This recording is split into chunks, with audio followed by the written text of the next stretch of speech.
Hello children, how are you? I hope you are all fine. Children, आज का हमारा topic है multiplication of mixed number with a fraction. अगर कोई mixed number हो तो उसको हम कैसे मल्टीप्लाई करेंगे या किस तरह से हम उसे सॉल्व करेंगे। सबसे पहले आप देखिए बेटा, ये हमारा क्या है, ये एक मिक्स्ड नंबर है। इस तरह से अगर लिखा आता है तो इसे हम मिक्स्ड नंबर कहते हैं।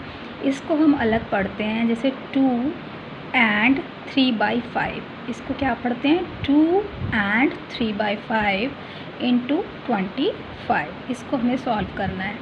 तो बेटा जो ये 5 है, डिनोमिनेटर है, इसको इस 2 से आपको मल्टीप्लाई करना है। 5 2 ज़ा 5 को 2 से मल्टीप्लाई करना है। 5 2 ज़ा कितना हुआ, 10 हो गया। अब जो आंसर आता है उसमें इस ऊपर वाले न्यूमरेटर को प्लस करना है। कितना प्लस कर दिया आपने, 3। कितना आया, 13। 10 + 3 13। वही हमने यहाँ लिख लिया 13 बाय, ये जो डिनोमिनेटर है ये यहाँ पर ऐसे का ऐसा ही लगा रहेगा। इनटू का इनटू, 25 का 25।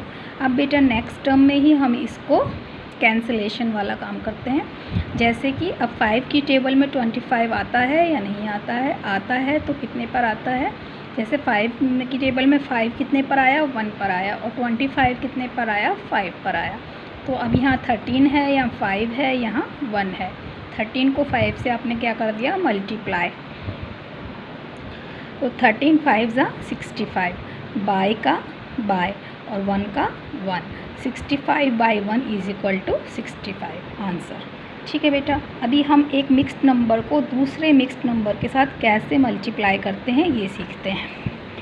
जैसे बेटा ये है 8 को 6 से आपको क्या करने को बताया था मैंने आपको, मल्टीप्लाई। 8 6 ज़ा 48। 48 में आप 3 को प्लस कर दीजिए, कितना हुआ, 51।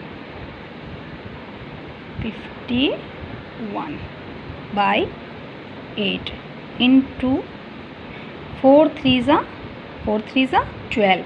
12 में आपने 2 को प्लस कर दिया, कितना आया, 14। 14/4। अब बेटा इसके आगे वाले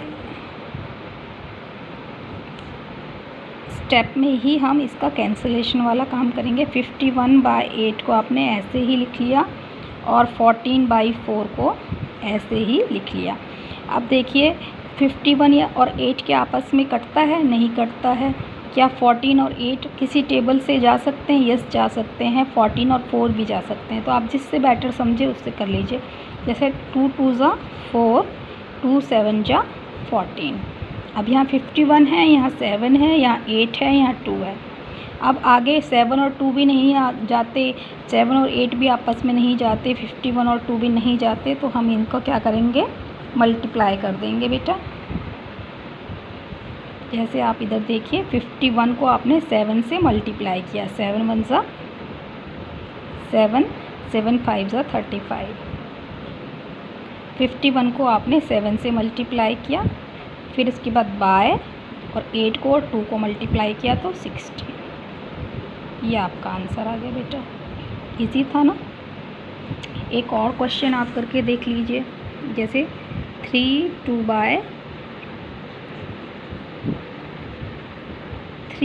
and 2/8 मल्टीप्लाई 16/2। ठीक है बेटा, अभी इसको हमको करना है। 8 3 ज़ा 24, 24 और 2 26। 26 आपने यहाँ लिख दिया बाय 8 इंटू 16/2। ऐसे का ऐसा ही आपने लिख दिया। नेक्स्ट टाइम आप इसे कैंसिल कर सकते हैं। 26/8 इंटू 16/2। अब 8 1 ज़ा 8, 8 2 ज़ा 16। 2 से 2 कट गया, ठीक है। 2 1 पर आया, 2 1 पर आया, काट दिया अपने। अब यहाँ 26 है या 1 है, या 1 है या 1 है। तो 26 1 ज़ा 26 एंड 1/1 यानी 1 × 1 = 1। So 26/1 is equal to 26 answer. So easy ना, बहुत ही ईजी है बेटा। मैंने आपको मल्टीप्लिकेशन ऑफ टू फ्रैक्शंस वाला वीडियो भी भेज रखा है, अगर आपने नहीं देखा है तो देख लीजिएगा, और उससे आपको और ज़्यादा आसानी से करना आ जाएगा। और अगर मिक्स्ड नंबर को आपको चेंज करना नहीं आता है फ्रैक्शन में, तो आप दोबारा देख लीजिए। 3 2/9 जैसे कोई फ्रैक्शन आपको इसको बनाना है, एक मिक्स्ड नंबर है, इसको हमने कैसे बोला 3 and 2/9, 3 and 2/9, इसको हमें फ्रैक्शन में बदलना है। 9 3 27 और 2 29/9। बस इस तरह से फ्रैक्शन में करके फिर जो फ्रैक्शन आपको दूसरी अगर कुछ दे रखी है तो उसको उससे मल्टीप्लाई कर दो, काट दो, और आंसर आ गया आपका, जो भी आएगा वो आप लिख दीजिएगा। So simple it is. So children, आप इसमें घबराने वाली या पैनिक लेने वाली कोई बात नहीं है, बहुत ही इजी सम्स होते हैं। और ये तो जो मैथ्स होता है वो एक बहुत ही इजी सब्जेक्ट होता है। अगर आप किसी सब्जेक्ट को डिफ़िकल्ट मानकर करेंगे तो वो तो होगा ही नहीं कभी। तो सब्जेक्ट तो सारे ही इजी होते हैं, लेकिन मैथ्स जो है मुझे लगता है कि सबसे ज़्यादा ईजीएस्ट सब्जेक्ट जो होता है वो मैथ्स होता है। बट इसमें थोड़ा सा जो है वो पेशेंस चाहिए होता है, और समझने की आपकी काबिलियत होती है। थोड़ा सा आप ध्यान से सुनेंगे, ध्यान से समझेंगे तो जल्दी समझ जाएंगे। थोड़ा सा आप कॉन्सेंट्रेटेड वे में नहीं सुनेंगे तो थोड़ा लेट समझेंगे, लेकिन आपको ज़रूर जाएगा। वीडियो को 2-3 बार देख लीजिए, आपको ज़रूर आ जाएगा मेरा बेटा। इसमें ऐसा कुछ नहीं है जो आपको समझ में ना आए। अगर क्लास में 35 बच्चे हैं तो क्लास के 35 बच्चे जो हैं ये कर सकते हैं, क्योंकि उनका जो एडमिशन होता है वो इसी बेस पर होता है कि वो ये सब कर सकते हैं। अगर वो नहीं कर सकते होते तो उनका एडमिशन भी इस क्लास में या स्कूल में नहीं हो सकता था। तो बेटा कर तो आप सकते हैं, बट ये है कि आप कितना ध्यान से मेरी बात को समझ रहे हैं, कितनी ध्यान से मेरी बात को सुन रहे हैं, कितनी जल्दी आप समझ रहे हैं।